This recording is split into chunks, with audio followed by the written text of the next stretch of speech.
Ini lebih sering berdoa atau baca doa yang mana? Baca doa. Ini kira-kira Allahumma rabbi firli wali walidayya. Kira-kira itu lagi berdoa atau lagi baca doa? Gitu. Berdoa itu bukan membacakan bacaan-bacaan formal, tapi berdoa itu urusannya adalah konektivitas sikap hati kita, itu yang paling penting. Ketika Allah mengabulkan doa kita, Allah bukan mengabulkan hasilnya, tapi Allah memberikan kesempatan. Contoh. Ibu bapak boleh cek nih, nanti malam sok doa gini. Ya Allah, jadikanlah aku orang yang sabar. Jadi orang apa? Sabar datang nggak? Enggak, tapi Allah akan ngasih kesempatan untuk jadi orang. Maka besok ibu bapak ketemu orang nyebelin.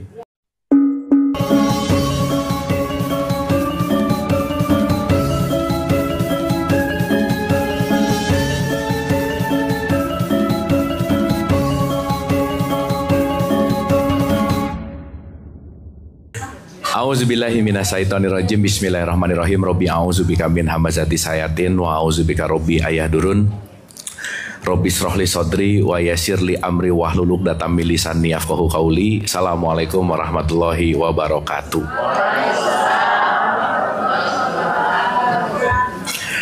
Alhamdulillahirabbil alamin. Segala puja-puji milik Allah Subhanahu wa taala yang atas rahmat karunia kasih sayangnya.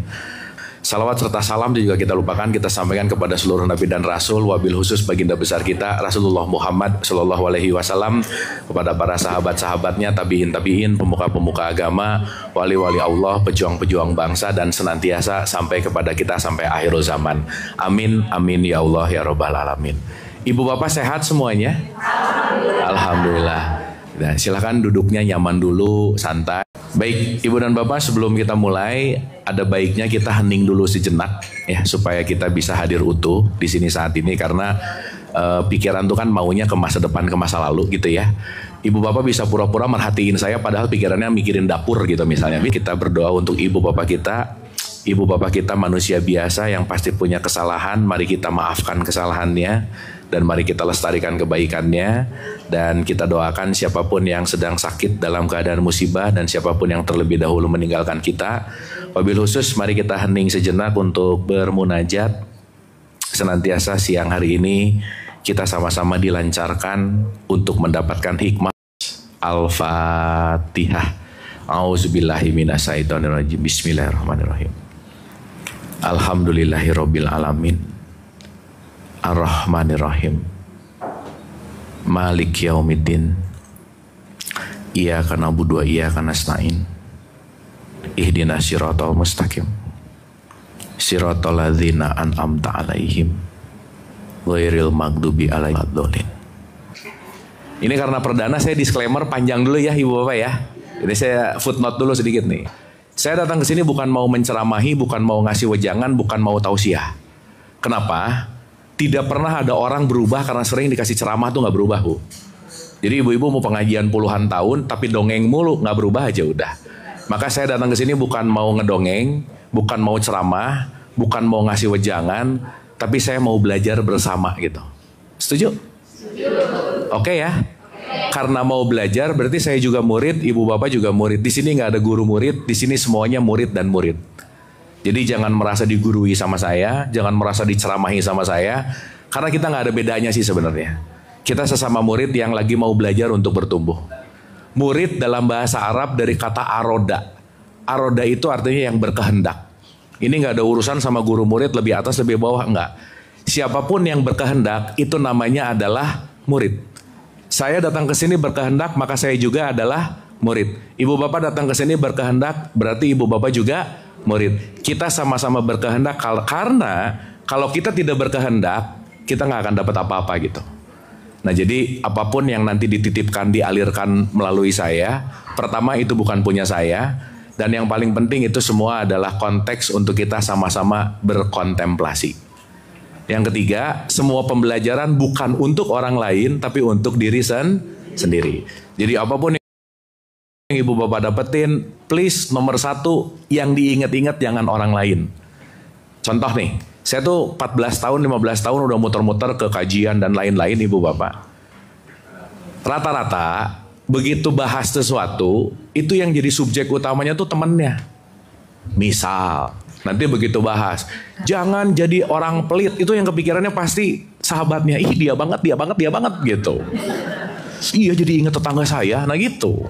Ya, padahal semua pembelajaran itu semuanya untuk diri sendiri. Kalau di Quran itu ada di surat 17-14 namanya Iqra kita bacalah kitabmu. Jadi ibu bapak meskipun lagi dengar saya ngomong, dengar saya nulis, lihat saya nulis, yang jadi subjek utama adalah dirinya masing-masing. Oke? Sip. Yang terakhir. Quran itu sering banget menggunakan kata-kata ingatlah. Betul? Oke, sekarang saya tanya. Kalau ingatlah berarti sesuatu yang udah ada atau belum ada? Hah? Udah ada atau belum ada?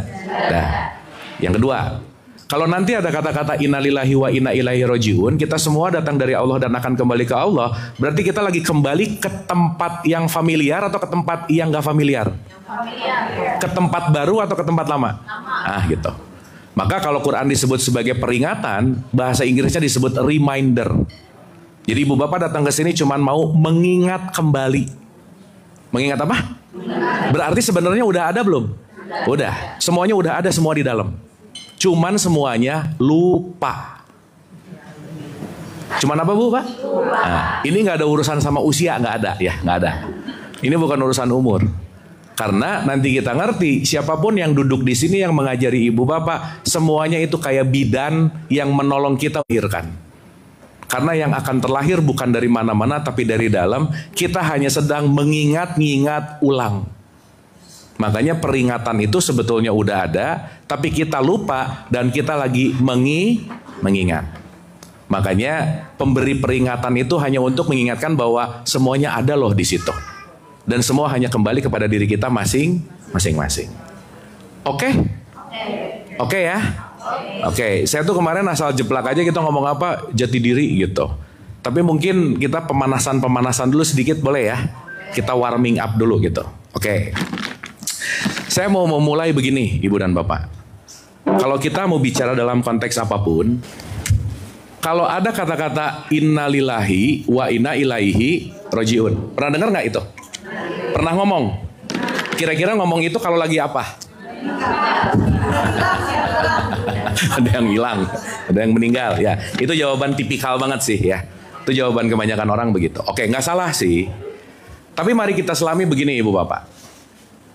Orang bisa menyebutkan, membunyikan nama Allah, tapi membunyikan belum tentu kenal. Kenal belum tentu mengalami, belum tentu. Maka ada orang di tipikal bunyi, mengenal dan mengalami. Jadi maaf ya, orang yang dekat sama Allah bukan yang tiap hari ngomong Allahu Akbar, bukan. Karena kalau membunyikan nama belum tentu kenal, belum tentu mengalami. Sehingga dalam basic manusia, kalau kita mau bicara konteks kehidupan kita, perlu ibu bapak sadari bahwa 98% kehidupan kita itu didorong oleh yang namanya kebiasaan. Oleh apa?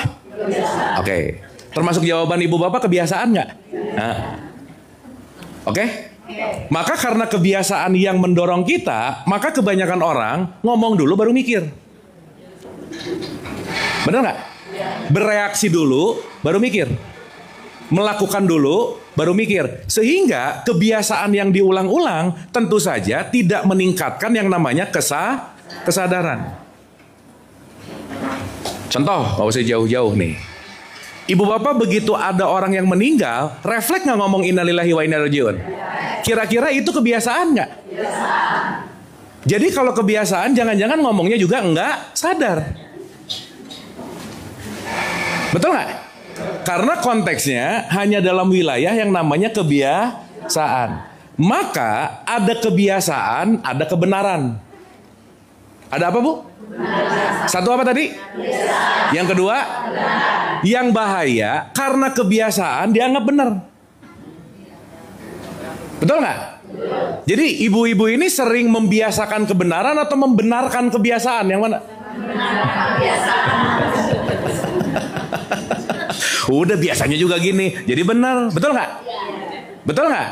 Maka tolong garis bawahi dulu bahwa kebiasaan belum tentu benar, belum tentu. Tapi yang lagi terjadi, sekarang 99% ngomongin kebiasaan, kebenaran itu cuma 1%. Maka yang benar karena nggak biasa dianggap salah. Betul nggak? Maka kalau dalam satu ruangan ada 10 orang, 9 gila, 1 waras. 9 apa Bu? Pak? 1 apa? Yang jadi orang gila yang mana? Gitu. Paham ya?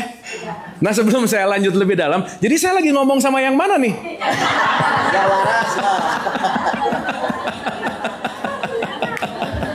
Iya. Oke. Karena kalau kita nggak ngerti bahwa kita gila dalam tanda petik, nanti ada 2 penyakit besar Bu, Pak. Yuk Bapak kita pemanasan dulu ya. Sekalian saya checking dulu supaya nanti tepat pas apa yang kita bahas sesuai dengan apa yang diperlukan. 1 Bu, Pak. Tingkat nomor 1 adalah aku tidak tahu kalau aku tidak tahu. Itu nomor 1.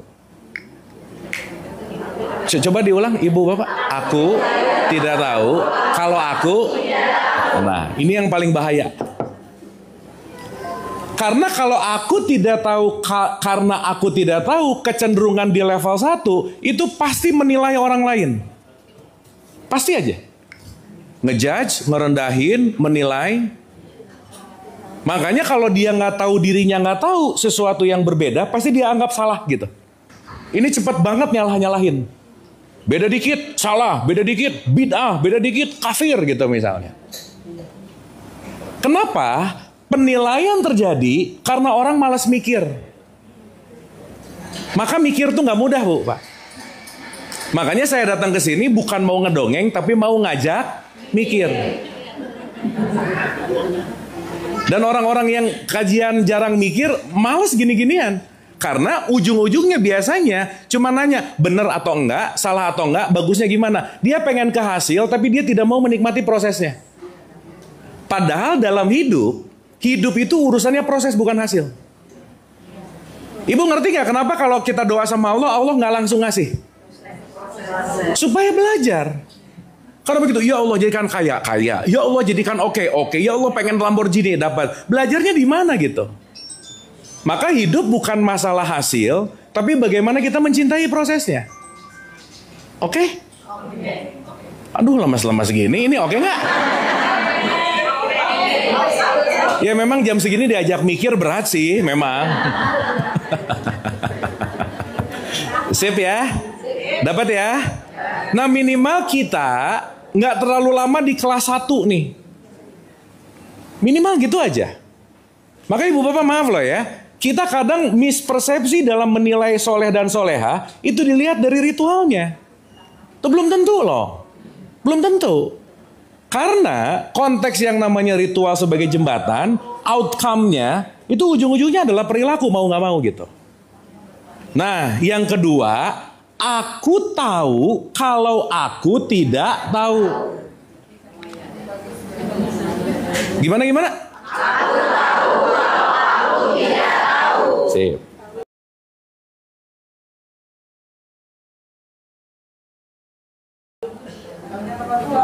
Betul? Berarti sekarang saya tanya, kalau aku sadar kalau aku tidak tahu, maka aku akan mencari tahu. Nah, tipikal orang nomor 2, ini kalau ada yang berbeda, bukan nyalahin, tapi dia happy. Ih, ada yang beda, belajar apa nih aku gitu. Ih, beda, bukan salah, bukan. Pelajaran apa nih gitu.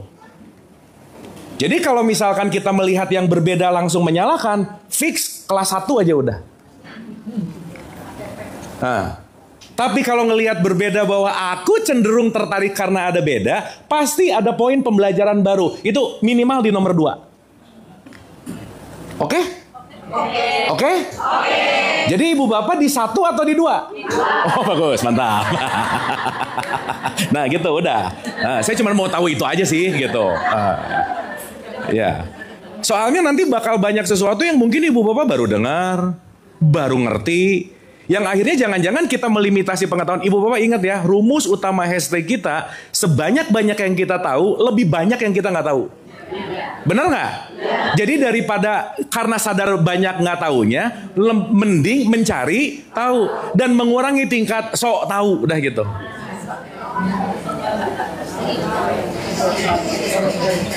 Oke? Dapat ya? Karena urusan gini-gini, ini urusan di habits nanti. Ibu bapak maaf ya, ibu bapak mau ngaji diulang-ulang tapi tidak merubah kebiasaan, nggak akan merubah hidup aja, fix, udah pasti. Kenapa? Pemikiran yang sama akan memencet tombol emosi yang sama, tombol emosi yang sama akan menentukan pemilihan yang sama, pemilihan yang sama akan menentukan yang datangnya juga yang sama. Oke? Berarti kira-kira belajar merubah mindset nggak? Pertanyaan saya, gimana mau merubah mindset yang dipelajarinya nggak ngerti? Betul? Sok saya mau nanya, rata-rata orang hataman ngerti isinya nggak? Enggak. Bener nggak? Berarti hatam diulang-ulang, bunyi diulang-ulang, ngerti nggak? Makanya nggak berubah. Betul nggak? Makanya Quran mengulang-ulang, alif lam ra tilka ayatul kitabil mubin inna anzalnahu Qur'anan arabiyyal la'alakum ta'qilun. Gunakanlah akal.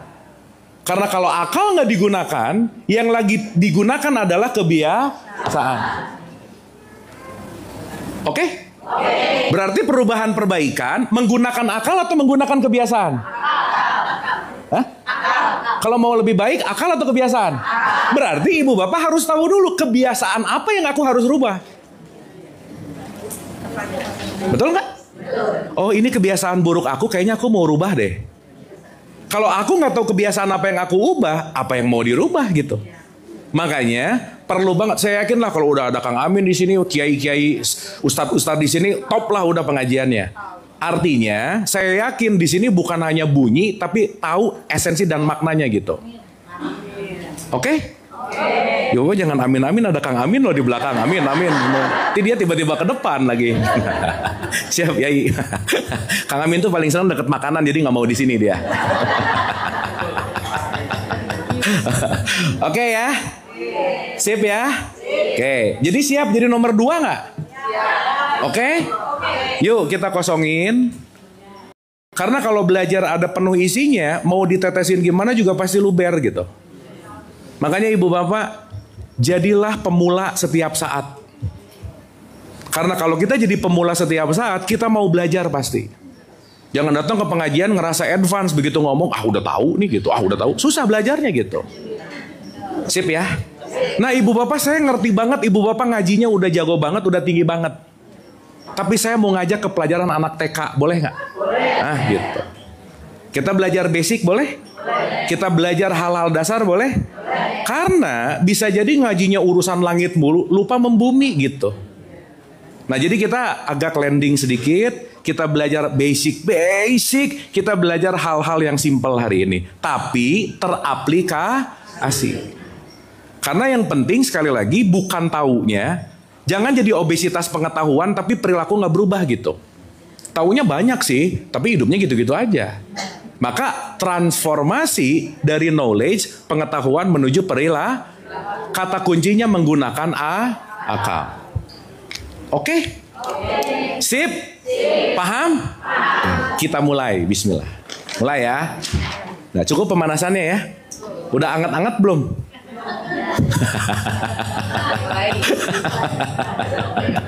Oke, pelan-pelan ya. Oke, gini Bu, Pak. Kalau kita mau kembali ke Allah, berarti kita lagi kembali ke asal nggak? Betul? Karena dari asal menuju asal. Dari titik start menuju start. Jadi finishnya itu sebetulnya titik start nggak? Ih kok ragu-ragu? Jadi titik finishnya sebetulnya titik awal nggak? Makanya di surat 57 ayat 3, dialah yang awal dan dialah yang akhir. Nah, akhir itu nanti disebut akhirat. Akhirat itu adalah yang awal. Akhirat itu adalah kesadaran awal. Kesadaran di mana kita belum terkontaminasi oleh apapun. Oke? Oke? Berarti kita lagi menuju ke tempat yang belum pernah atau sudah pernah?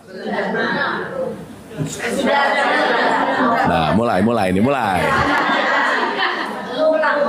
Hah? Gini. Saya datang ke sini perdana, tadi lumayan rada belok-belok nih, ngira-ngira belok-belok. Dah. Kali kedua datang ke sini, saya datang ke sini lebih gampang nggak? Kenapa? Kalau udah 3 kali? Kalau yang punya rumah? Lebih gampang lagi. Yang punya rumah pulang dari mana ke sini nggak pakai Google Maps lagi, kecuali mau ngecek yang macet atau enggak gitu. Betul nggak? Berarti sebenarnya jalan pulang adalah jalan yang paling sederhana. Bener nggak? Jalan pulang adalah jalan yang paling gampang, jalan yang paling nggak susah. Karena kenapa? Ini adalah tempat sejatiku, rumahku. Betul nggak? Sekarang kenyataannya jalan pulang susah nggak? Mukanya tuh kayak mau ngomong gampang, tapi mukanya menderita gitu. Lah betul nggak? Maka di surat 20 Toha ayat 2 itu dimudahkan segala sesuatu. Ma'anzalna alaikal qur'ana litasqa, everything easy. Walaqad yasarnal qur'ana lizikri. Konteks di mana dimudahkan, semuanya dimudahkan. Berarti kalau yang susah itu bukan jalannya Allah gitu. Nah sekarang saya tanya, yang bikin susah siapa? Nah, udah mulai sadar berarti, bagus. Dapat ya? Berarti segala sesuatu yang menyulitkan hidup. Contoh gini deh, ibu bapak suka dapat ujian gak dari Allah? Hah? Gimana? Gini pertanyaannya saya ubah deh. Hidup ada ujian nggak? Wah kenceng nih, bagus. Ya, itu memang kalau menyuarakan hati nurani itu gitu tuh ya. Wah ngegas gitu. Sekarang saya tanya, ujian dari mana datangnya? Gini nih, nggak konsisten nih. Wah gawat nih. Ini kalau muridnya gini, guru-gurunya nggak bener kayaknya nih. Oke. Ulang dulu ya, pelan-pelan ya. Contoh. Ilaihi rojiun itu perlu yang namanya roadmap. Google Maps lah. Oke? Si Google Maps itu saya sering sebut sebagai, let's say, guidance book. Buku petunjuk. Pertanyaan saya, saat kita membaca guidance book ini, saat kita menyelami guidance book ini, tujuannya untuk mendapat sip. Supaya apa? Supaya apa? Tahu jalan. Betul? Berarti Quran didesain untuk dapat petunjuk. Ada nggak di sini yang baca Quran pengen dapat pahala?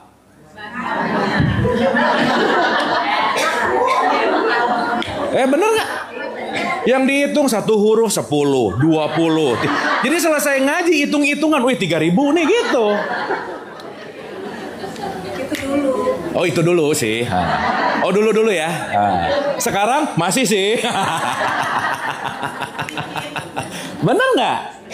Padahal kalau kita ngomongin di surat 45 ayat 20, hadza basoirul linnas.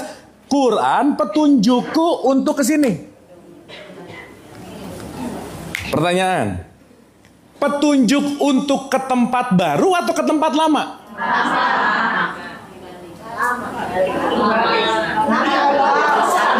Hah?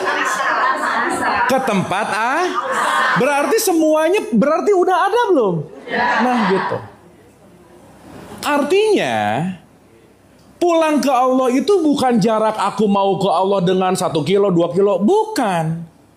Inti ilaihi rojiun adalah mengembalikan aku ke aku yang asli. Oke? Mengembalikan aku apa? Berarti kalau ada aku yang asli, ada aku yang nah gitu. Ulang. Nah. Pelan-pelan, ini pelajaran TK, Bu. Tenang, santai. Ini simpel-simpel dulu. Ulang ya. Innalillahi wa inna ilaihi rajiun. Oke? Pertanyaan. Pulang ke Allah itu ke tempat yang jauh, ke tempat yang dekat? Hah? Gini. Allah itu jauh atau dekat? Sip, oke. Itu barusan ngejawab gara-gara kebiasaan, gara-gara ngerti.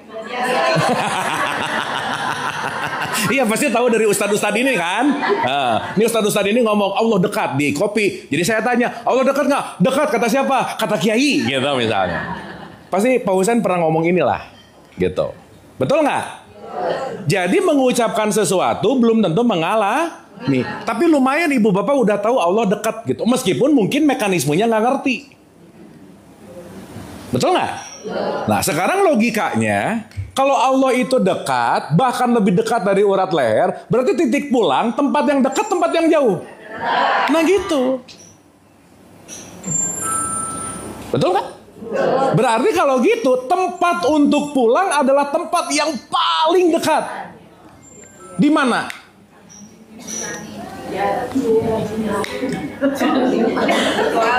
Ih, bingung gini sih ibu-ibu. Yang paling dekat sama kita siapa? Iya, oke. Berarti Allah ada di tempat yang dekat nggak? Ibu bapak tiap hari suka ngobrol nggak? Paling sering ngobrol sama siapa? Pokoknya kalau jawab ngobrol sama suami, bohong lah, udahlah, pret lah. Siapa sering ngobrol? Pasangan, pret lah, bohong lah, udah. Enggak dong. Yang paling dekat, yang paling sering kita ajak ngobrol, yang paling gak bisa jauh, siapa? Dirimu dan dirimu sendiri. Emang ibu bapak bisa jauh dari dirinya? Gak bisa lah, gimana caranya? Tiap hari bangun dengan diri yang sama, kemana-mana bareng. Emang kita bisa bohong sama kuping kita gak? Bisa bohong sama mata kita gak? Bisa bohong sama kaki kita gak? Semua yang bareng sama kita, recording yang kita gak bisa bohong sama diri sendiri. Jadi jangan pernah ngebohongin diri sendiri, karena kita gak bisa bohong sama diri sendiri. Betul gak? Betul gak? Beda sama denial jadinya. Gimana Bu? Beda sama denial. Ya, 20 menit lagi, tenang Bu. Tenang. Nanti kita ke situ. Denial itu tidak mengakui kenyataan yang ada dan apa yang dirasakan. Itu namanya denial. Denial itu adalah pretending pura-pura oke, padahal lagi sedih gitu. Itu denial tuh. Iya. Bukan membohongi. Termasuk sih. Termasuk. Ini ibu bapak kan mukanya bisa pura-pura bahagia aja di sini, benar nggak? Nggak tahu hatinya gimana. Apalagi nanti pas foto mungkin terakhir ya, happy.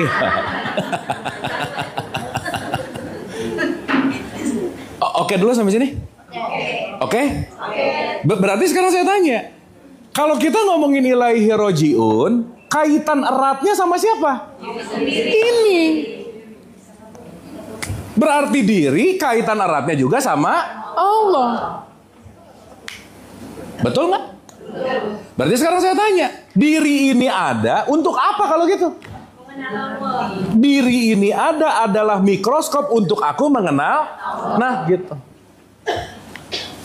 Berarti kalau orang mau mengenal dirinya, dia lagi mulai mau mengenal. Berarti kalau orang mau mengenal dirinya, dia lebih banyak menilai orang lain nggak? Lebih kepo ke orang lain nggak? Jadi indikator parameter ilaihi rojiun yang oke, udah nggak rese sama hidupnya orang lain. Udah nggak ribet sama hidupnya orang lain. Kenapa? Karena aku tahu saat aku sibuk keluar diriku, aku kekurangan waktu untuk mengenal diriku gitu. Betul nggak? Oke sampai sini? Oke? Ibu-ibu maaf ya, ada nggak orang rajin pengajian tapi malah makin rajin juga ngurusin hidup orang? Ada nggak yang begitu? Ngaji sih, tapi urusan orang sih ribet banget gitu. Awas nih, abis saya ngomong gini langsung diinget, iya dia banget ya. Awas bukan. Bu, kita hari ini alhamdulillah bisa ketawa-ketawa ya. Syukur loh, susah ketawa Bu. Nah sekarang saya tanya, ibu-ibu dari tadi ngetawain siapa? Nah gitu. Bagus, udah mulai sadar berarti. Ya, bagus. Sok ibu yang puas ngetawain diri sendiri di sini. Karena itu satu releasing gitu. Oke? Dapat ya? Nah, dalam tradisi tasawuf, Ibnu Arabi bilang, man arafah nafsa, faqad arafah roba. Kalau kamu punya pengetahuan mendalam tentang nafsmu, kamu punya pengetahuan mendalam tentang robmu. Oke? Berarti antara nafs dan rob ada ikatan nggak? Iya dong. Belum nanti kita ngerti Allah itu membagi dirinya menjadi 3. Salah satunya namanya Rob. Ibu suka baca Anas nggak? Gimana surat Anas coba? Qul a'udzu Malik Ilah. Ya, cukup. Sekarang saya tanya, Rob nomor 1, nomor 2 atau nomor 3? Nomor 1. Saya nanya, kenapa nggak Qul a'udzu Malikinas? Kenapa Malik nggak duluan? Gampang jawabannya. Wallahu a'lam bishawab. Udah itu paling gampang. Kayak gini suka dipikirin nggak, Bu? Enggak. Betul nggak? Berarti membunyikan belum tentu mengerti. Oke? Benar nggak? Jadi yang penting bunyinya ngertinya. Dua-duanya masa nggak dibunyiin lagi sholat? Nah, mulai nih. Nah, makanya saya sering menganalogikan ada paham, ada hatam. Orang hatam belum tentu loh. Alif lam mim sadaqallahul azim, udah aja. Habis gitu ngerasa solehah habis hataman. Belum loh. Karena apa yang dibaca belum tentu apalagi dilaksanakan. Berarti value seseorang habis baca habis mengamalkan. Mengamalkan. Berarti dibaca tidak diamalkan. Kan Allah ngomong kabura maqtan indallahi antakulu malah tahu. Allah tuh nggak suka kamu ngomong tapi nggak ngerjain gitu. Oke? Paham? Atau puyeng? Dapat ya? Dah. Kita santai-santai nggak apa-apa ya? Ini yang gampang-gampang dulu lah. Kita bahas simpel-simpel dulu. Ulang. Man arafah nafs, faqad arafah rob. Nanti kita akan ngerti kenapa ada Rob, ada Malik, ada Ilah. Nanti kita ngerti. Kenapa Rob duluan ke Malik. Berarti ada kaitan erat antara nafs dengan Rob. Berarti ibu dan bapak ngerti nafsnya, pasti sejalan dengan Robnya. Saya mau bahas dulu gini, Bu, Pak. Udah ya, pelan-pelan ya. Kita loncat kanan depan, belakang kiri. Pokoknya muter-muter dulu aja. Di sini ada Rob, di sini ada nafs. Di sini ada apa, Bu? Pak? Di sini ada. Oke. Rob itu artinya apa? Hah? Iya, benar. Kalau kita ngomong Rob, esensi artinya tuh apa? Rob itu artinya mendidik. Jadi kalau ada kata-kata Rob, berarti itu kalimatnya mendidik. Berarti kalau ada kata-kata Rob, mendidik, kita hidup dalam rangka pendidikan. Oke? Berarti hidup dalam rangka apa? Pendidikan. Maka saya sering sebut, hidup ini adalah sekolah, the school of life, sekolah hidup. Belajar, that's it. Berarti ibu bapak maaf ya, ada gak momen dalam hidup yang bukan belajar? Gak ada. Setiap jam adalah jam pelajaran, setiap tempat adalah tempat belajar. Siapapun yang datang ke kehidupan kita pasti mau mengajarkan sesuatu. Oke?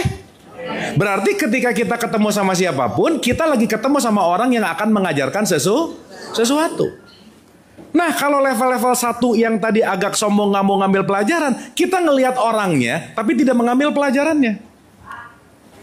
Makanya ibu bapak, maaf ya, pendidikan terbaik dalam jiwa kita satu aja, please nggak usah sombong.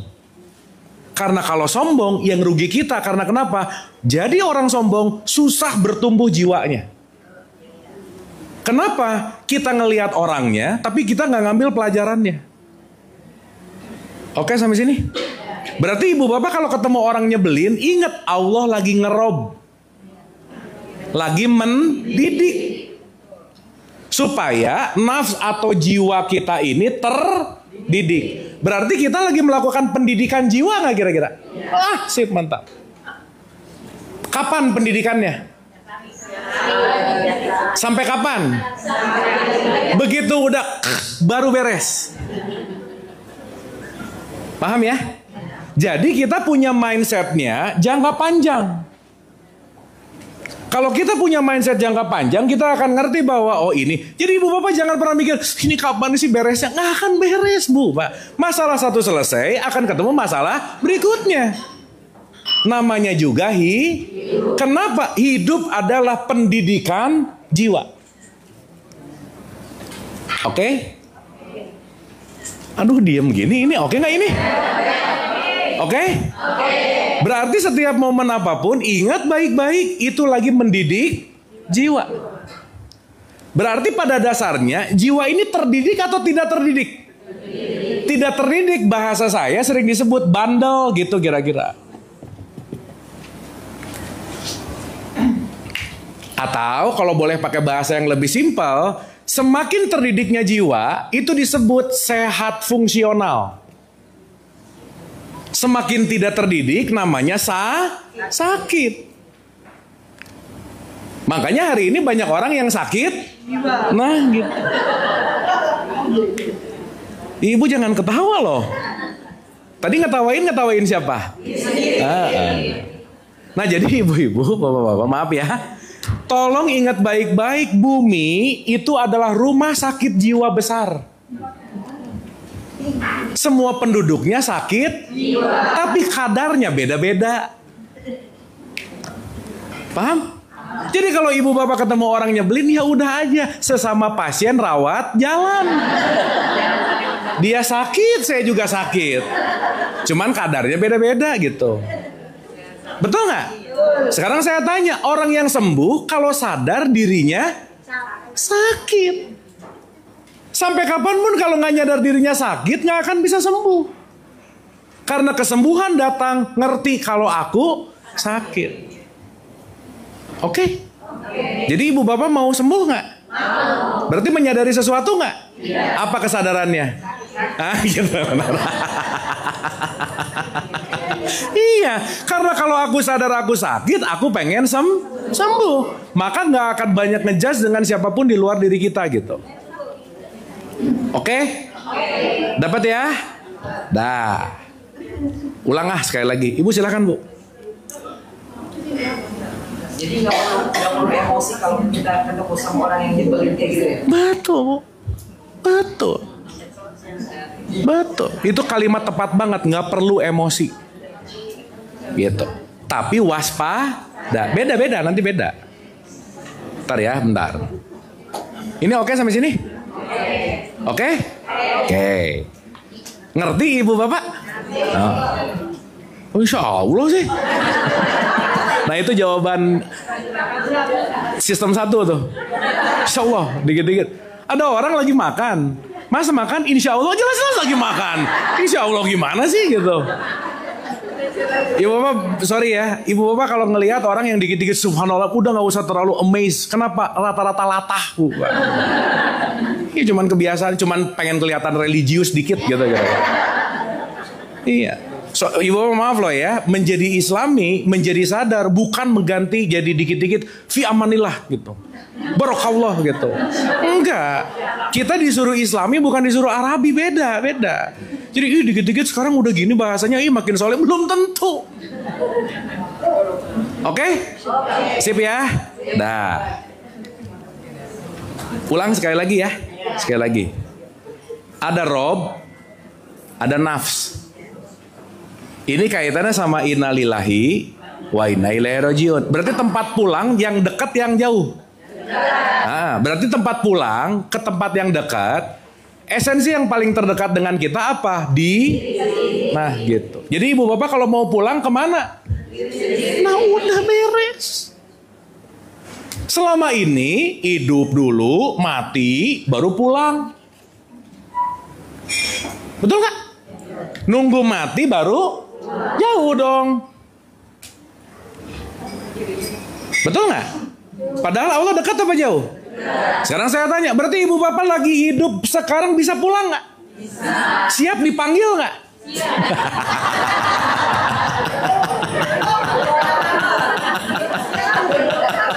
Oh, basa-basi nih ya. Oke. Dipanggil belum siap.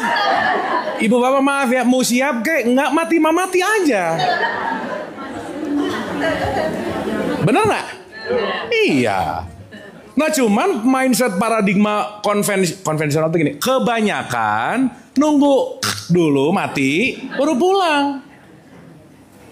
Rugi amat ya lama. Karena ya gitu deh, makanya ibu bapak kita jujur-jujuran ya. Dengar mati takut nggak? Ah ya udah sih. Udah selesai kalau gitu. Ya. Kalau orang dengar mati masih takut, fix dia pasti nggak bersyukur sama hidupnya. Iyalah. Kenapa coba? Kalau orang dengar mati takut, udah pasti banyak banget kemelekatan yang nggak siap dia lepaskan. Disadari atau tidak gitu? Sip ya? Karena Bu, mati mah nggak nunggu siap, enggak. Justru nanti kita akan ngerti sih. Kenapa Nabi Muhammad sampai bilang antamutu qabla mutu, belajarlah mati sebelum mati. Oke Ibu Bapak? Dapat grand design konsepnya? Nah, kita akan bahas part by partnya nih sekarang. Jadi saya bikin dulu grand design konsepnya supaya nanti ngerti, oh sekarang belajar, tahu sesuatu, tahu jalannya, dijalani sampai. Awas tahu jalan belum tentu nyampe. Tahu jalan tahu, udah pernah belum sih? Ini aneh. Ya. Maka orang yang menguasai ilmu akhlak belum tentu memiliki akhlak yang baik, belum tentu. Oke? Sip? Dapat? Nah, sekarang berarti kata kuncinya adalah bagaimana aku mengenal diri, kenal sama dirinya. Seenggaknya di episode icip-icip awal ini tahu dulu ada diri asli, ada diri yang palsu. Bu, kalau orang foto diposting pakai filter palsu nggak? Pengen kelihatan lebih apa? Padahal asli nggak? Ibu ngegas banget jelek gitu. Nah, jelek-jelek enggak mah relatif Bu. Iya. Tapi bisa jadi orang nyaman dengan filternya, tapi dia menolak aslinya. Udah nggak usah jauh-jauh, tipikal simpel gitu aja. Aduh Bu, Pak. Bagaimana kita mau mengenal diri kalau kita menutup-nutupi terus keaslian diri gitu. Oke? Maka jangan heran kalau orang pakai filter yang orang lihat berarti filternya bener nggak? Filter palsu nggak? Berarti yang ngelihat kepalsuannya, betul nggak? Maka yang datang juga pasti orang palsu, udah gitu aja. Makanya nanti kaget loh aslinya gini gitu. Oke? Nah berarti singkat cerita, ilaihi rojiun tuh bukan jarak, ruang, kemana, bukan. Melepaskan kepalsuan kembali kepada yang nah gitu. Oke? Aduh senyap gini nih, oke nggak? Oh lagi mikir, bagus. Dapat ya? Merenung. Ya merenungkan tapi dijalanin Bu, jangan banyak merenung nggak diapa-apain, jangan. Menganalisa. Paham? Oke lanjut ya. Berarti kita saat ini menjauh dari keaslian, memalsu terus. Maka dalam terminologi bahasanya Quran, bahasa dalam tradisi Islam, asli ini disebut fitrah. Apa Bu Pak? Fitrah. Makanya habis bulan Ramadan disuruh kembali kemana? Fitrah. Nah gitu. Berarti maaf nih ya, setelah Ramadan disuruh menuju fitrah atau kembali fitrah? Kenapa? Berarti Ramadan membakar semua kepalsuan biar yang tersisa hanyalah aslinya. Betul nggak? Berarti kita perlu tahu mana bagian-bagian palsunya aku. Supaya yang palsu pelan-pelan lepas. Bahasanya la ilallah. Udah. Bukan, enggak, lepas semua. Oh, ternyata aku yang asli itu gitu. Berarti singkat cerita, kita adalah keaslian yang banyak terperangkap oleh kepalsuan. Betul nggak? Dan menganggap yang palsu itu adalah asli. Maka barang palsu jauh lebih murah dari yang asli. Bener nggak? Jadi kalau tipikal orang cepat marah, murahan bu. Cepat dengki, murah banget. Berarti kepalsuan itu yang mengcover dirinya, menganggap bahwa diri itu adalah diri yang asli. Oke? Sip? Jadi banyak aslinya, banyak palsunya nih. Bagus nih. Ini tiba-tiba ibu-ibu yang cepat menyerah ya, bagus palsu. bagus ya. Nah, ini pasrah gitu ya. Pasrah deh gitu. Bagus bu, bagus. Nah, sekarang gini. Indikator parameter yang fitrah itu tidak pernah berubah. Apa? Sip, ingat itu baik-baik. Makanya di surat 30, surat Arum tuh terkenal sama surat undangan di 21-nya ya. Kalau 9 ke bawah ini ngomongin ini. Di surat 30 dibilang tidak ada perubahan pada fitrah Allah.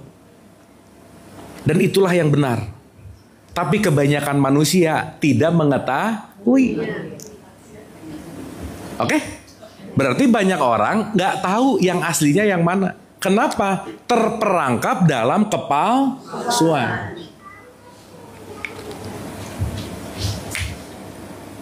Oke? Sip? Saya tambah satu terminologi nih. Semakin palsu namanya dunia. Semakin asli namanya akhirat. Jadi ibu bapak hidup di dunia atau hidup di bumi? Mulai nih. Hah? Di mana? Kalau doa belakangnya pakai akhirat, dunia akhirat, atau ada art bumi, yang mana? Dunia. Berarti dunia tempat hidup bukan?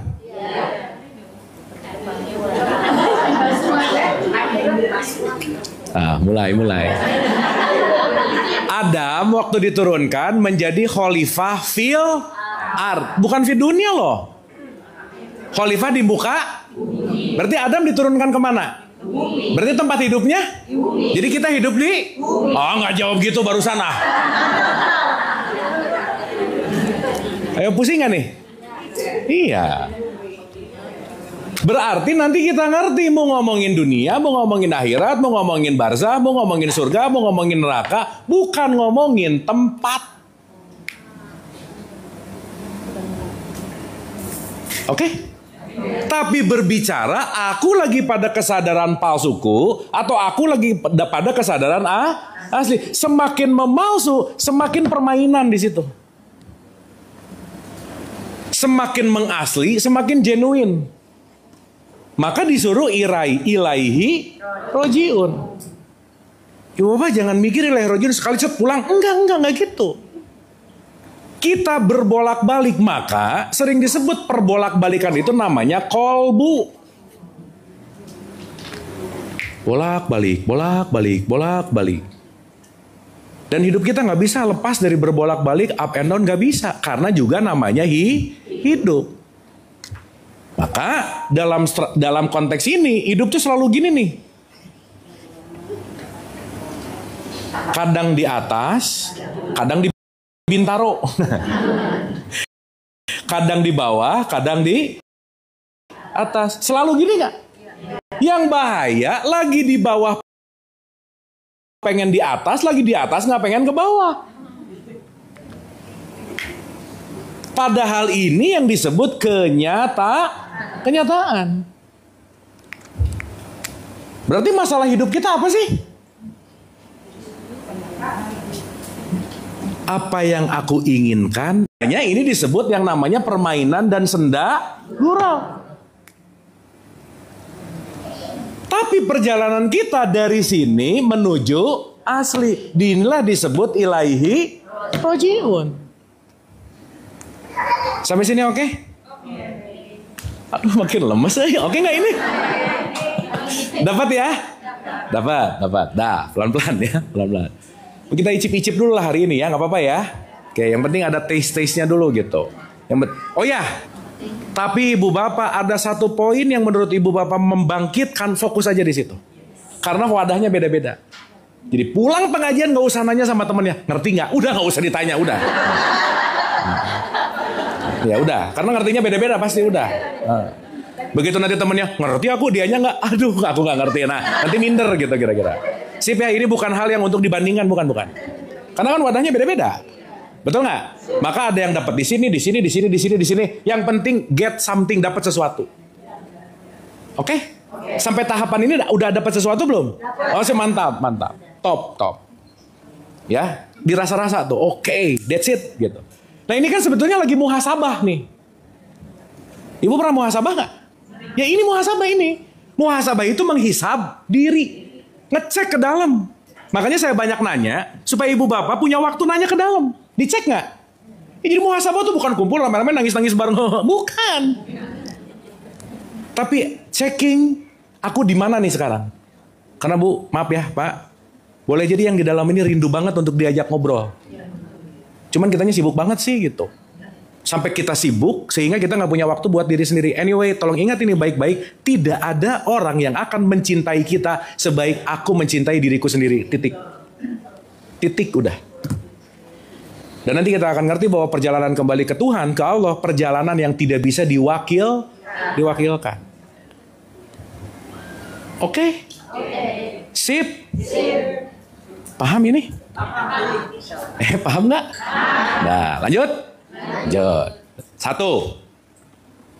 Dalam proses yang namanya palsu, berarti ini kata kuncinya selalu berubah. Maka yang namanya fitrah disebut fix, yang namanya berubah disebut variabel, artinya mau berubah aja. Oke? Nah, sekarang saya tanya. Berarti ada nggak bagian diri kita yang berubah dan yang tidak berubah? Nah, yuk kita kenali. Jangan sampai ketukar, yang berubah dicari abis-abisan, yang nggak berubah nggak kenal. Yang sering saya bilang, jangan mencari sesuatu yang nggak bisa dibawa pulang. Jangan-jangan nyari sesuatu banyak, ngerasa ini bekal pulang, padahal pulang bukan itu bekalnya. Sehingga nanti galvok kalau kata anak-anak sekarang. Gagal abis gitu gamon. Gagal move on. Aduh, saya salah circle ngomongnya, maaf ya. Lupa. Ini saya biasa ngomong sama anak-anak Gen Z, ini kan kolonial ya, maaf. Ya, sorry. Apakah kolonial? Milenial? Bukan. Ini master kolonial ini. Paham ya? Oke. Jadi saya ringkas dulu. Innalillahi wa inna ilaihi rajiun bukan urusan mati aja, bukan. Tapi kesadaran kita untuk kembali yang kepada yang melepaskan kepalsuan. Oke? Berarti kalau aku sudah belajar melepaskan kepalsuan, aku lagi berjalan, berproses menuju kembali kepada asli. Berarti apa yang ditempelkan palsu, lepasin pelan-pelan. Makanya melepaskan kemelekatan kepada yang palsu. Orang yang melekat kepada yang palsu dalam bahasa Quran disebut musyrik. Apa Bu? Musyrik. Gitu. Ingat loh ya, musyrik bukan urusan agama, bukan. Musyrik bukan urusan mazhab, bukan. Tapi musyrik urusan value. Ketika kamu menuhankan yang palsu, maka kamu akan menjadi orang yang musyrik. Ngomong-ngomong, kita bisa tahu orang ini musyrik atau enggak? Udah nggak usah menilai. Nggak tahu kok. Kenapa? Karena nanti yang kita tahu itu terlimit dari pengetahuan kita yang sedikit sekali gitu. Oke Bu? Paham ya? Nah, sekarang kita telaah nih. Dari konteks ini semua, berarti ada, sekali lagi ya, ada yang palsu, dunia, ada yang asli namanya akhirat. Maka selamat dunia maupun akhirat ini bukan ngomongin tempat, bukan. Apa yang ditempelkan aku tidak melekat, tapi aku sedang berjalan menuju kepada keaslian. Jadi menuju asli, kata kuncinya. Nah, itu poinnya. Karena kalau melekat terus, jangan-jangan topeng-topeng palsunya dipakai terus. Nah, sekarang kita ngerti. Oh, berarti perjalanan ilahi rojiun itu bukan urusan jarak, waktu, ruang, dan tempat. Bukan. Gimana mau menuju Allah, orang semuanya ini adalah Allah. Allah maha meliputi nggak? Kalau maha meliputi, ada nggak yang di luar Allah? Ih, diam gini sih. Ruangan sama isinya. Ruangan sama isi, gini. Saya ada di dalam ruangan nggak? Berarti saya sama ruangan dekat nggak? Bukan dekat lagi, diliputi di dalamnya. Berarti di sini, di ruangan nggak? Di sini, saya duduk di ujung, saya ujung di sini. Hal yang paling nggak mungkin dalam hidup kita dalam perspektif ini, menjauh dari Allah tuh nggak mungkin, Bu, Pak. Gimana mau menjauh di ruangannya, nggak bisa. Berarti di satu sisi hal yang paling nggak mungkin juga mencari. Orang semuanya dia, apa yang mau dicari? Betul nggak? Paham ya? Ya, udah pura-pura paham dulu juga nggak apa-apa. Tapi dikunyah pelan-pelan, dirasain. Nah, sekarang kita masuk nih. Berarti ada diri yang tidak pernah berubah, asli. Kita bahas dari yang palsunya dulu.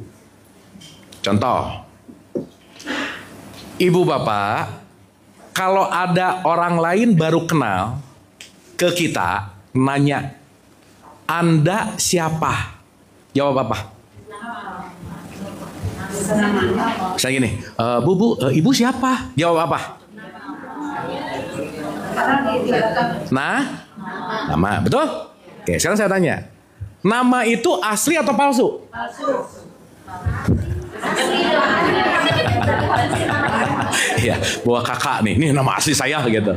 Enggak, maksud saya gini, ingat, yang palsu bisa berubah, yang asli nggak berubah.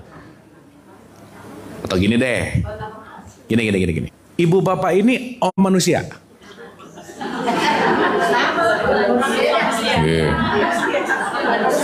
Di bulan Ramadan yang disuruh puasa orang apa manusia?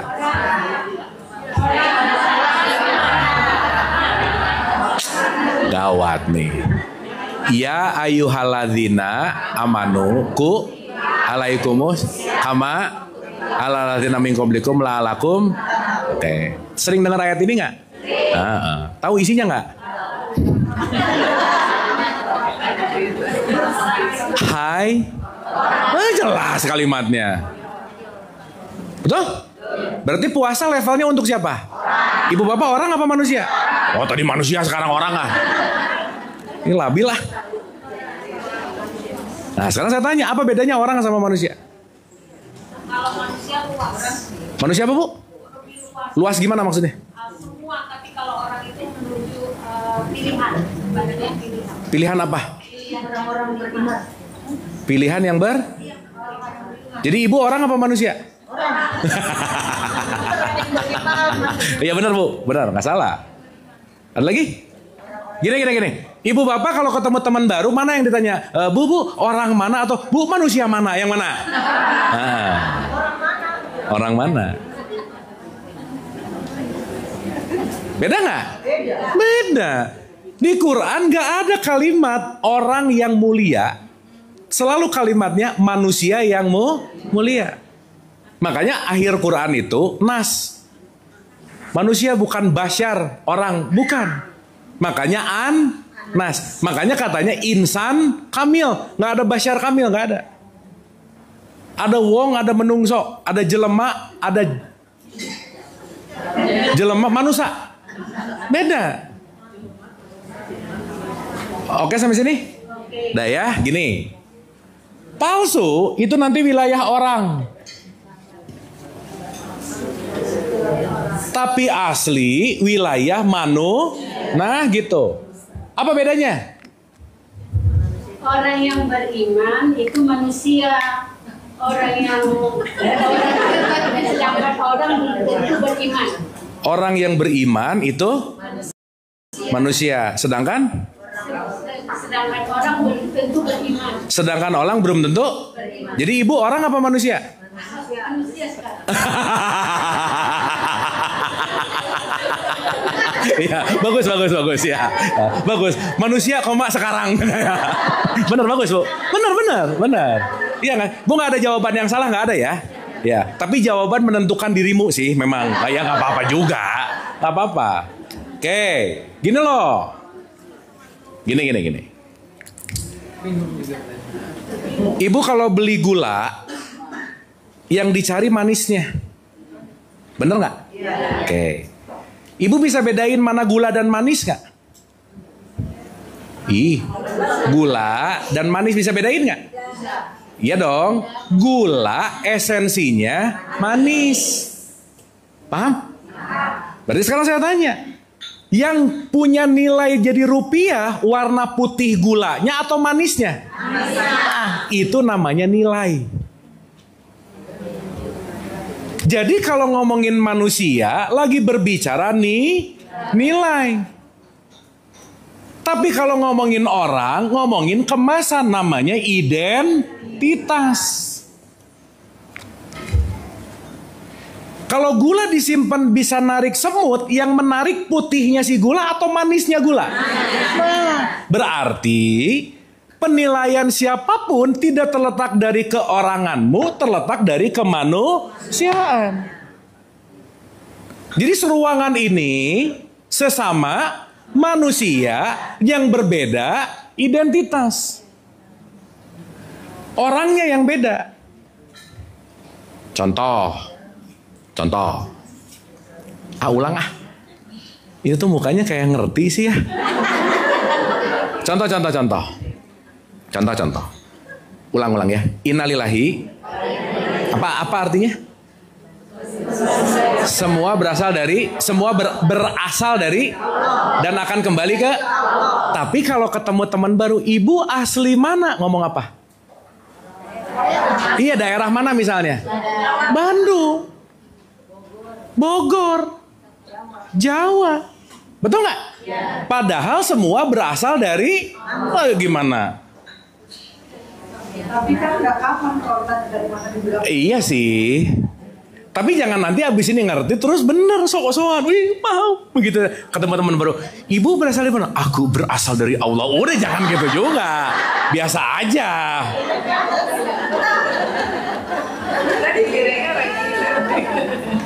Nah, berarti ada yang langsung datang dari pusat, ada yang dilekatkan dari sesuatu. Mau lahir dari Jawa, Sunda, Sumatera, semuanya namanya manusia. Ciptaan Allah. Sementara dia jadi Batak, Sunda, Makassar dan seterusnya, itu adalah wilayah identitas. Jadi seruangan ini yang beda apanya? Yang sama apanya? Mantap. 100. Semuanya jawabannya udah benar, sok pada boleh pulang, silakan. Paham nggak? Jadi ibu bapak kalau ngelihat siapapun, tolong belajar lihat manusianya, sedikit ngelihat orangnya. Paham nggak? Karena kalau banyak lihat orangnya, pasti ngelihat bedanya. Berantem aja udah. Betul nggak? Sehingga yang ngebuat rusuh itu keorangannya. Maka ibu bapak maaf ya, tadi putih sama gula putih sama manis, yang bernilai manisnya betul nggak? Jadi nggak semua orang yang pakai baju putih-putih manis, belum tentu. Paham nggak maksud saya? Yang identitasnya kelihatannya religius banget, oke banget, isinya nggak tahu. Betul nggak? Contoh. Ini paham nggak ya sampai sini? Oke, contoh. Ibu bapak Islam nggak? Apa buktinya?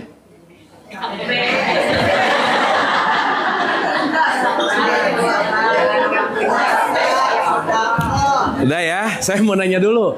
Waktu ibu bapak Islam, mikirnya orang apa manusia? Ini rata-rata. Iya.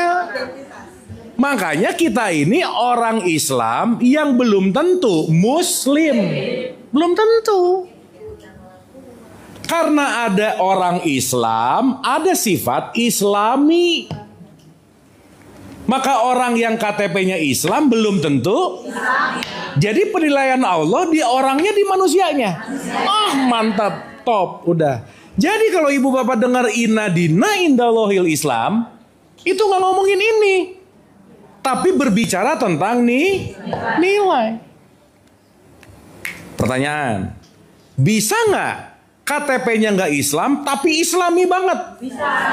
Saya balikin, KTP-nya Islam tapi nggak Islami.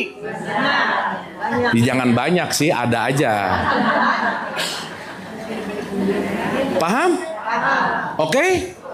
Nah sekarang kebanyakan orang sibuk di identitas, lupa nilainya. Makanya yang nanya ke anak pasti udah sholat belum? Lupa nilai akhir dari sholat itu adalah mencegah keji dan munkar. Makanya kalau tidak sadar, sholatnya diulang-ulang, keji dan munkarnya diulang-ulang. Lawan kata sadar namanya mabuk. Betul nggak? Jadi kalau sebelum zuhur ngegosip, habis zuhur ngegosip, dia sholatnya dalam keadaan apa? Dia sholat rajin tapi ngegosip rajin, berarti dia lagi dalam keadaan apa? Suka gitu nggak? Iya bagus bu, mendingan nyadar ya, daripada enggak. Lagi mana nggak mabuk? Allahu Akbar, Bismillahirrahmanirrahim. Atas nama Allah yang maha pengasih lagi maha penyayang. Lagi sholat ngomong pengasih penyayang, selesai sholat nyuruh anaknya sholat, marah-marah gimana? Mana Rahman Rahimnya? Berarti lip service dong. Alhamdulillahirabbil alamin, segala puji pokoknya milik Allah aja. Selesai sholat ngasih, orangnya nggak terima kasih, marah, katanya milik Allah, tapi pengen dipuji gimana? Bener nggak ini? Jadi kira-kira banyak yang sadar, banyak yang mabuk. Nah, termasuk siapa? Ya bagus bu, bagus. Nah, sip ya. Kita sampai jam berapa ya? Apa selesai kan? Hah? Bahkan kita icip-icip ya, jangan lama-lama icip-icip mah. Dah, terakhir ya. Dia udah 14.35 soalnya. Oke? Oh, santai aja. Iya, sayanya yang nggak santai, ada jadwal lagi masalahnya. Ibu bapak santai sih. Oke, anyway sampai sini dapat sesuatu nggak? Dapat ya. Tolong please pelajari urusan identitas sama nilai, kita jangan sampai bias gitu. Oke? Ingat, orang bisa jauh lebih bernilai meskipun identitasnya beda. Makanya jangan pernah menilai aja. Karena saat menilai kita lagi ngambil alih kerjaannya Allah. Karena yang berhak menilai hanya, nah gitu. Jadi kalau kita banyak menilai, ngambil kerjaannya siapa? Musyrik nggak kira-kira? Nah ya udah gitu. Sip ya. Dah. Singkat cerita, dari tadi singkat mulu ya, tapi nggak apa-apa lah ya. Ngomongin jati diri 2 jam nggak mungkin. Dan kalau langsung 3 jam, 5 jam dikasih nggak efektif juga. Mending sedikit tapi diaplikasiin. Betul nggak? Sip, mantap. Oke? Oke-nya sih udah oke. Nah, sekarang kita lihat. Satu aja dulu. Yang langsung datang dari pusat dan yang jadi bawaan. Contoh, nama langsung dari Allah nggak? Enggak. Berarti palsu atau asli? Gitu. Identitas. Karena kenapa? Sesuatu yang quote dalam tanda petik palsu itu sesuatu yang ditempelkan. Oke? Nama ditempelkan nggak? Kan nggak milih ibu bapak namanya. Betul? Begitu lahir tempelin aja. Betul nggak? Sip. Berarti itu termasuk identitas. Nah, sekarang saya mau bagi 3 dulu nih supaya gampang. Setidaknya mungkin hari ini belum paham-paham banget, tapi at least ngerti wilayahnya di mana. Yang jelas petanya ngerti dulu. Nah, yang paling luar dari diri kita, yang paling quote and quote atau dalam tanda petik palsu, itu namanya tubuh fisik, namanya jasad. Oke? Berarti kalau ibu bapak ngelihat siapapun, langsung ngelihat jasadnya nggak? Ingat, itu bukan yang asli. Casing. Jadi jangan dinilai. Kenapa? Itu tampakan paling luar. Abis gitu yang ngelihatnya panca indera. Sekarang saya tanya, mata kita gampang ketipu nggak? Oh, banget. Ngelihat dari 1 kilo, setengah kilo, 100 meter, sama 10 meter, beda nggak? Beda. Jangan salah, ada orang tipikal jauh jenik. Ibu tahu fotogenik nggak? Kalau di foto keren gitu. Nah kalau jauh jenik, dari jauh keren, dari dekat biasa aja gitu. Oh iya, gelis gunung, bener. Nah, bener. Jadi kalau kita ngelihat sesuatu, zat jangan langsung menilai. Kenapa yang kita lihat ilusi itu? Kenapa? Terlimitasi oleh pandangan kita, entah salah, entah benar. Ketika kita melihat langsung menilai, berarti kita lagi melihat kepalsuan. Paham? Oke? Oke. Nih, saya mau nanya, ibu bapak, kalau ngelihat seseorang, yang kelihatan sama yang nggak kelihatan lebih banyak mana? Nah, ini kalau satu tuh ditanya langsung jawab, itu namanya asbun ya. Dengerin dulu pertanyaannya, dengerin dulu. Saya ngelihat Pak Husen. Yang saya lihat dari Pak Husen, banyak yang saya lihat, banyak yang saya ngelihat. Oh, tadi kelihatan, sekarang enggak. Udah. Ini kayak cap-cip ya, kalau tadi salah sekarang kebalikannya gitu. Oh, pertanyaannya dia nggak jelas ya. Memang semua yang salah pertanyaan sih memang. Ya jelas dong. Yang nggak kelihatannya lebih banyak. Saya nggak ngelihat otaknya, saya nggak ngelihat paru-parunya, saya nggak ngelihat jantungnya, saya nggak ngelihat semuanya, sel-selnya. Saya nggak ngelihat pikiran, perasaan, emosi, memori, niat, nggak saya lihat. Betul? Berarti yang kelihatan dikit atau banyak? 1%. Berarti 99%-nya nggak kelihatan. Bener nggak? Jadi rugi banget kalau ngelihat, ngejudge, kita cuma ngelihat yang 1%. Betul nggak? Oke nggak? Yang terlihat ini namanya zohir. Nih ada. Yang tidak terlihat 99%. Di awal-awal Al-Baqarah langsung dimention. Alif Lam Mim zalikal kitabu la raiba fi hudalil yu'minuna. Nah, yang nggak kelihatan inilah yang disebut goib. Berarti ada wilayah kegoiban nggak dalam diri kita? Ada. Yang nggak kelihatan fisik. Nih, langsung. Oke? Oke?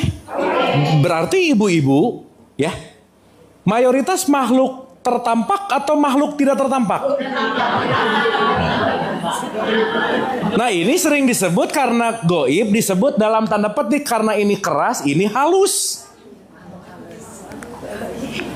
Ya. Jadi ibu-ibu termasuk makhluk apa?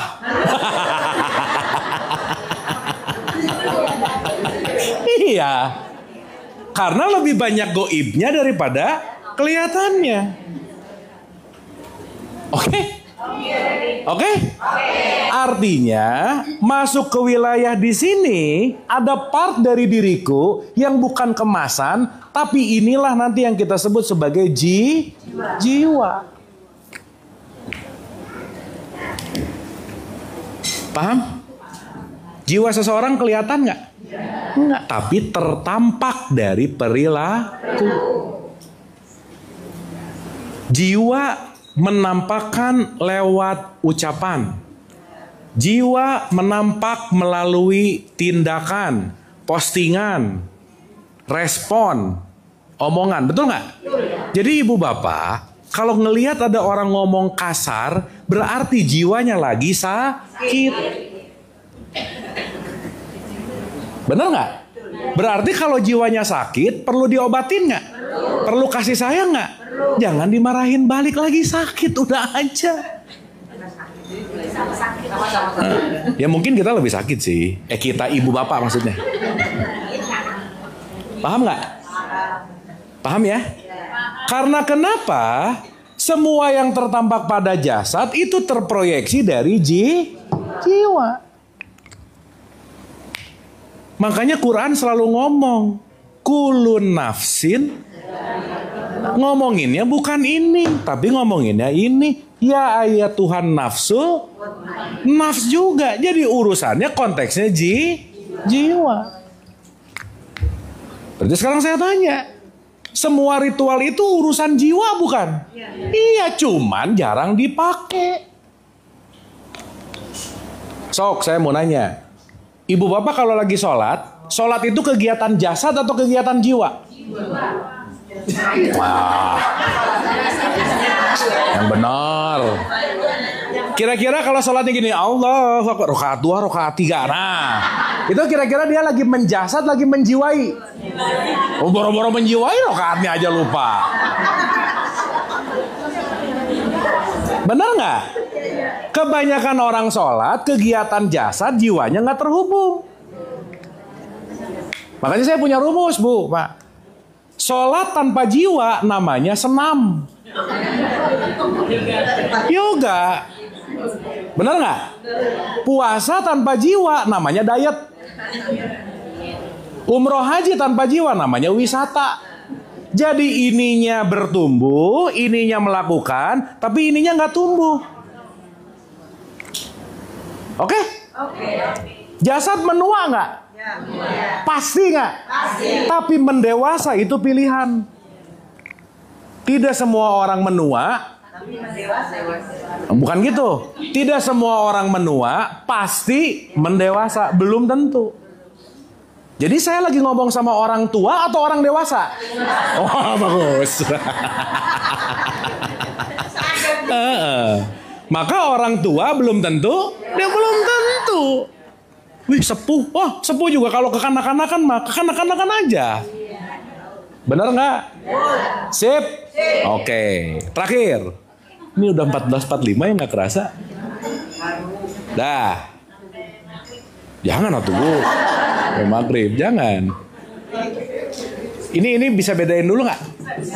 Dapat ya? Makanya Bu, Pak, maaf banget ya. Kenapa sih sok mau Kang Amin, semua deh guru-guru yang datang ke sini pasti mau ngerjain sesuatu tuh please ngerti.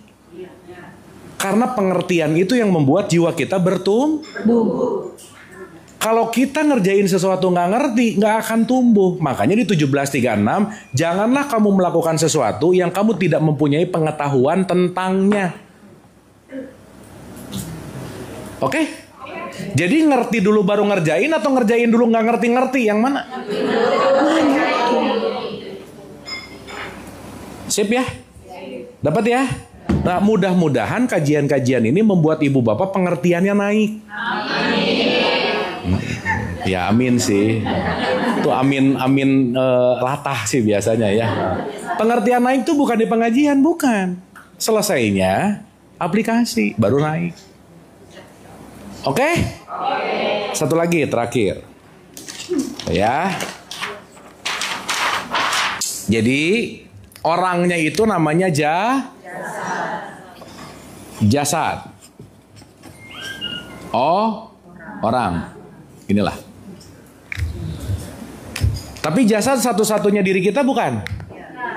Kan ada layernya tadi. Masuk ke dalam namanya jiwa. Oke? Sekarang saya tanya, perilaku jasad yang menentukan apa? Jiwa. Kalau jiwanya sehat, perilaku jasadnya sehat. Nah gitu. Ini kita, ya ibu bapak gitu ya. Upacara nggak ngerti, tiap hari upacara nyanyi loh. Bangunlah jiwanya, bangunlah. Ini yang jadi primer. Benar nggak? Nah mulainya, udah lama nggak upacara ya? Ya nggak apa-apa sih. Ya, dicek lagi, benar nggak ya? Bangun, oh iya benar, nah bagus, nggak apa-apa. Ya, benar nggak? Berarti di dalam konteks jiwa inilah yang akan menjadi sistem untuk jasad. Makanya semua kegiatan agama kaitannya sebenarnya ke sini untuk membentuk ini. Maka di sini ranah ritual, dari sini nanti ke dalam namanya ranah spiritual. Ritual jalan nggak ada spiritual, nggak dewasa. Spiritual jalan nggak ada ritual, nggak ada kedisiplinan. Jadi dua-duanya masuklah kamu ke dalam Islam yang kafah. Keseluruhan. Jangan olahraga doang, tapi juga olah rasa. Oke? Sekarang mau ngerasain gimana begitu sholat nggak ngerti satupun isi sholatnya gimana? Al-Fatihah nggak ngerti, Iftitah nggak paham. Yang penting ini, Assalamualaikum, mudah aja. Tapi anyway sih ibu bapak maaf ya. Ibu bapak mau nggak sengerti-ngerti apapun sholat aja. Kenapa coba? Minimal waktu sholat ibu bapak nggak ngegosip, udah bagus. Bener nggak? Iya, waktu sholat nggak ngeposting buruk, nggak berbuat jahat, itu udah bagus. Istirahat gitu. Jadi nanti sholat itu adalah jeda dari gosip satu ke gosip berikutnya. Lagi ngegosip azan, berhenti sholat dulu. Nah berarti kan sholat istirahat, bener nggak? Selesai sholat ngegosip lagi nggak? Itu namanya mabuk. Makanya janganlah sholat dalam keadaan. Nah, oke? Singkat cerita, si jiwa itu punya 3 komponen. Ya, satu namanya pikiran, perasaan, dan emosi. Jadi setidaknya hari ini tahu dulu, oh ada partikel tubuh fisikku namanya jasad tubuh. Oh ada emosiku, ada perasaan, dan ada pikiran. Semua ini nanti yang akan menentukan tingkat kualitas kesadaran kita. Oke? Sip? Pertanyaan terakhir. Berarti yang namanya jasad berubah nggak? Berubah nggak? Berarti bukan fitrah. Coret. Ini ngomong berubah tuh ngerti nggak? Mekanismenya tahu? Contoh. Ibu bapak ngaca 20 tahun yang lalu sama tadi pagi beda nggak? Nah gitu. Lebih lucu yang mana? Di mana-mana saya nanya gini ngaku-ngaku gitu aja semuanya. Lebih lucu sekarang gitu. Berarti jasad berubah. Berarti bukan fitrah. Oke? Coret ya. No. Pikiran berubah nggak? Berubah. Lah pikiran 5 tahun yang lalu sama sekarang? Berarti cross. Perasaan?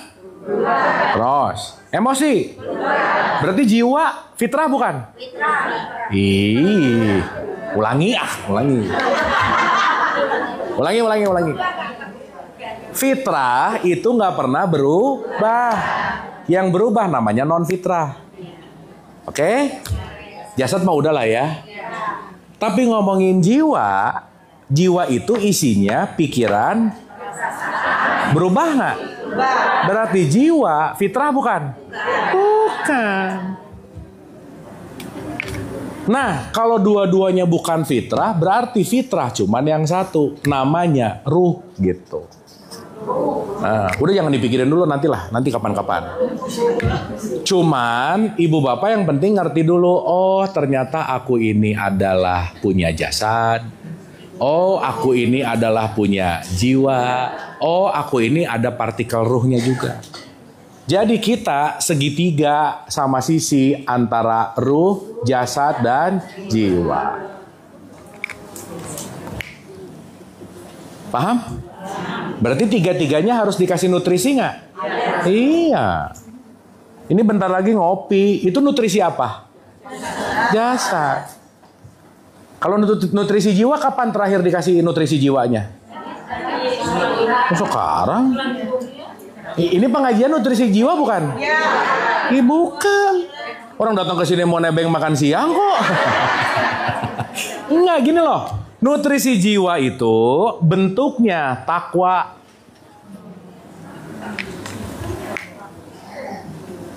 Bahasa gampangnya, nutrisi jiwa adalah perilaku berbuat kebaikan.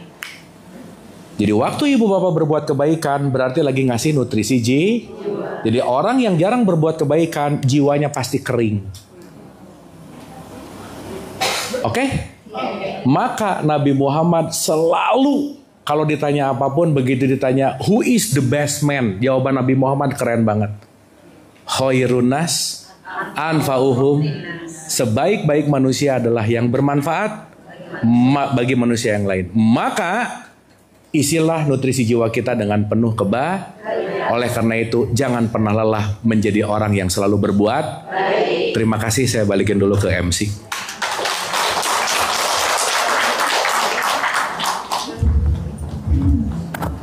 Masya Allah, luar biasa ya. Kurang nggak, Bu? Kurang kamu udah. Insya Allah nanti saya tagih lagi karena beliau luar biasa apa namanya sibuknya ya. Saya tuh menghubungi beliau dari bulan Mei ya. Baru salah. Aduh, kemudian saya syuting sampai sebulan dari tanggal 1 sampai terakhir bingung saya terus saja. Saya minta alhamdulillah ya atas kehendak Allah, atas izin Allah dia akhirnya sampai di sini. Mau lagi dia lagi bulan depan. Katanya Kang Abu udah saya tagih ya. Baik, alhamdulillah rabbil alamin. Terima kasih benar-benar paham tadi yang disampaikan tadi. Boleh. Mau ada yang bertanya? Kamu Silakan nih. silakan. Oh baik. Ada yang bertanya? Ibu silakan. Cek. Pakai ini Bu biar ada recording. Sorry. Punten. Terima kasih Kang Abu. Alhamdulillah beri kesempatan. Saya mau tanya ini mengenai jiwa, jasad, dan ruh. Kalau kita meninggal, innalillahi, itu kan ruh Allah pegang. Sementara jasad kembali ke tanah. Nah, kalau jiwa kemana? Kalau jiwa? Iya. Kemana? Iya itu. Kalau pas mau habis mati? Iya. Kalau jiwa kemana? Iya. Gak tahu, belum pernah Bu. Iya, belum pernah ya saya juga. Ibu jangan nanya yang aneh-aneh ya. Bukan, ini selalu menjadi pemikiran, pertanyaan. Iya. Karena kan di jiwa itu yang biasanya kita ada emosi dan bagaimana perilaku kita gitu. Nah, yang bicara itu ketika nanti ditanya dijawabnya juga belum pernah nyobain lagi. Iya. Gini Bu. Jadi gimana? Saya garis bawahi ya. Iya. Hidup itu nggak pernah nanti. Hidup itu cuma saat ini. Jadi ketika ibu terlalu sibuk mikirin nanti A, nanti B, nanti C, itu nice to know ya. Yes. Tapi yang jauh lebih penting adalah bagaimana kita melakukan yang terbaik saat ini. Hari ini. Mau jiwa A ke B itu mah urusan nanti gitu. Bukan untuk dipikirkan sekarang. Nah gitu. Dan juga belum dibahas sih. Nanti kalau udah ada bahasannya nanti bisa gitu. Tapi poin paling dasarnya adalah apapun yang akan terjadi nanti tergantung dari apa yang kita tanam hari ini. Jadi daripada sibuk nanti gimana, mending nanam yang baik saat ini gitu. Itu yang paling penting. Terima kasih. Gitu kira-kira. Berarti seperti kita merasakan surga itu saat ini. Oh iya. Neraka juga saat ini. Betul. Betul. Terima kasih. Nuhun Ibu. Iya, mangga. Keren pertanyaan. Jadi, boleh tepuk tangan dong, pertanyaannya bagus banget. Mungkin siapa lagi yang mau Ada lagi yang mau bertanya? Di belakang silakan.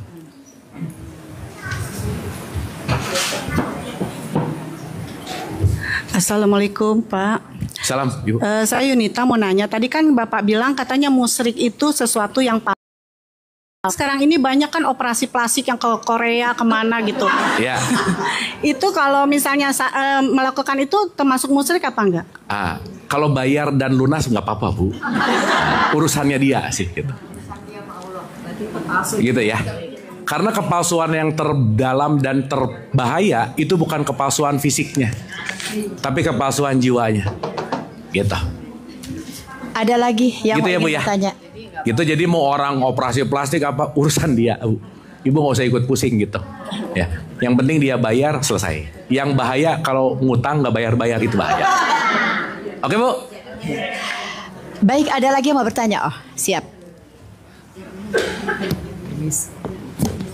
Assalamualaikum warahmatullahi wabarakatuh. Assalamualaikum. Saya nggak tahu pertanyaan saya agak melenceng atau enggak, ya, Kang Abu. Jadi sekarang memang banyak doa-doa melalui TikTok. Setiap kita ada masalah, kita lihat scroll TikTok, itu pasti ada doanya ini. Itu kebanyakan kalau bukan menurut saya. Saya lagi ada punya masalah ini, saya scroll ini, doanya ini.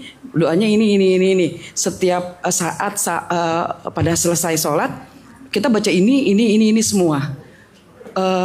Saya cuma mau bertanya, rangkumannya aja, Kang Abu, apa yang kita hadapi saat ini. Saat ini mungkin saat ini sedang terpuruk, dalam hal kehidupan, bisnis atau apapun. Itu kalau kita lihat dari doa-doa dari TikTok ataupun dari kita minta saran siapapun, doanya pasti berbeda-beda, dan itu kebanyakan setiap berdoa jadi banyak banget gitu ya, Kang Abu. Jadi saya cuma minta saran aja, apa sih dari doa kita semuanya ini yang bisa kita doakan setiap harinya, dan itu mencakup semuanya. Itu aja sih. Wassalamualaikum warahmatullahi wabarakatuh. Waalaikumsalam. Oke. Di pertanyaannya bagus, jawabannya bisa panjang lebar sih. Tapi gini, Ibu Bapak saya mau nanya dulu ya. Ibu Bapak ini lebih sering berdoa atau baca doa, yang mana? Baca doa. Ini kira-kira Allahumma rabbi firli wali walidayya. Kira-kira itu lagi berdoa atau lagi baca doa? Gitu. Berdoa itu bukan membacakan bacaan-bacaan formal, tapi berdoa itu urusannya adalah konektivitas sikap hati kita, itu yang paling penting. Jadi kalau mau ngomongin doa, gini, tolong mengerti, ketika Allah mengabulkan doa kita, Allah bukan mengabulkan hasilnya, tapi Allah memberikan kesempatan. Contoh. Ibu Bapak boleh cek nih, nanti malam sok doa gini. Ya Allah, jadikanlah aku orang yang sabar. Jadi orang apa? Sabar datang nggak? Enggak, tapi Allah akan ngasih kesempatan untuk jadi orang. Maka besok Ibu Bapak ketemu orang nyebelin. Betul? Berarti ujian datang dari mana? Oh, dari Allah. Kan minta. Wah, kacau nih. Ulang. Ya Allah, jadikanlah aku orang yang kaya. Besok dipecat. Berarti dipecat kesempatan bukan? Karena tahu kalau kamu bekerja di kantor 9 to 5 kamu nggak bisa berkreasi lebih banyak, maka dipecat. Berarti kesempatan lebih baik kita ngelihatnya pada saat itu, pengennya hasil. Jadi jawaban Allah ke kita berupa hasil, berupa kesempatan. Udah, berarti kalau apapun yang kita minta, kata kuncinya bukan seberapa banyak kita ngomong kata-kata, bukan. Tapi aku mau nggak nerima kesempatan ini untuk merubah diriku lebih baik, itu doa yang terbaik gitu. Jadi doa itu bukan ucapan kata-kata, tapi perilaku menerima kesempatan. Jadi nanti kita ngerti, doa itu bukan kata-kata, tapi action. Doa itu adalah ikhtiar, usaha. Meskipun nanti Ibu Bapak punya doa apapun, Rabbana atina, silahkan, itu personal motivation, iya. Tapi kata kuncinya bukan pada ucapannya, tapi pada kita, sikap hati, dan kita mau berubah, intinya ada di situ. Gitu Mbak kira-kira. Sip ya. Jadi nanti scroll TikTok, doa ini. Oke, tiap hari doa tapi nggak ngapa-ngapain, ya nggak bisa. Betul nggak? Contoh, ada gula, value-nya manis. Oke? Kalau saya mau ngundang semut, Nggak harus pakai toa, mut, semut, nggak usah. Benar nggak? Simpen gula, semut datang. Clear? Pertanyaan. Doa itu satu akar dengan dakwah. Dakwah itu artinya mengundang. Berarti kalau mau berdoa, mau mengundang Allah. Apa yang aku ingin undang? Pertanyaan.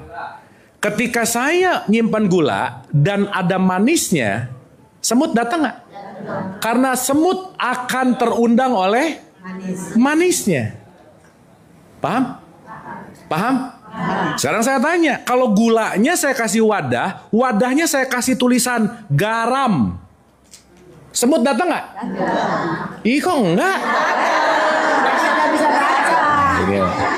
Ini kalau udah urusan perut lapar gini nih, kan yang diganti namanya doang. Tetap gula nggak? Jadi mau dikasih nama apapun, kalau dia gula, semut datang nggak? Kenapa semut datang? Karena manis. Sekarang saya balik nih. Saya kasih sama-sama putih garam, saya tulis gede gula. Semut datang nggak? Kenapa? Berarti semut nggak ngelihat tulisan, nggak ngelihat wadah, nggak ngelihat putihnya, tapi semut ngelihat rasanya. Betul? Berarti Allah bukan ngelihat apa yang kamu ucapkan, apa yang kamu bacakan, tapi yang dilihat adalah sikap hatimu gitu. Oke? Ya, ada lagi Bunda yang mau bertanya? Sudah ya? Oh, Eyang mau tanya? Oh, udah. Iya. Baik, belum puas ya kayaknya ya Bu ya. Kalau kita mendengarkan uraian dari Kang Abu tadi. Pasti intinya adalah yang terakhir tadi ya. Khairun nas anfa'ukum linnas. Sebaik-baik manusia adalah yang bermanfaat untuk orang banyak. Setuju ya? Jadi mulai hari ini harus ada perubahan. Kata Kang Abu di dulu ya, ketika ada di Anahal, masih ingat kan Abu? Masih dari Anahal, Bu Tris, Bu Prini, pengajian proklamasi, masih ingat Kang Abu? Kebetulan saya kan juga sebagai pembawa acara, jadi hafal. Emang selalu bilang oke. Paham sampai sini? Itu emang ciri khas beliau. Tapi pasti beliau selalu bilang, pokoknya intinya orang yang bertakwa itu adalah orang yang tidak pelit aja gitu. Ya, Kang Abu ya setuju ya? Iya, jadi kalau misalkan keluar dari sini masih pelit, namanya tidak bertakwa. Setuju ya? Baik, terima kasih Bapak dan Ibu atas segala perhatiannya. Mohon maaf atas segala kekurangannya.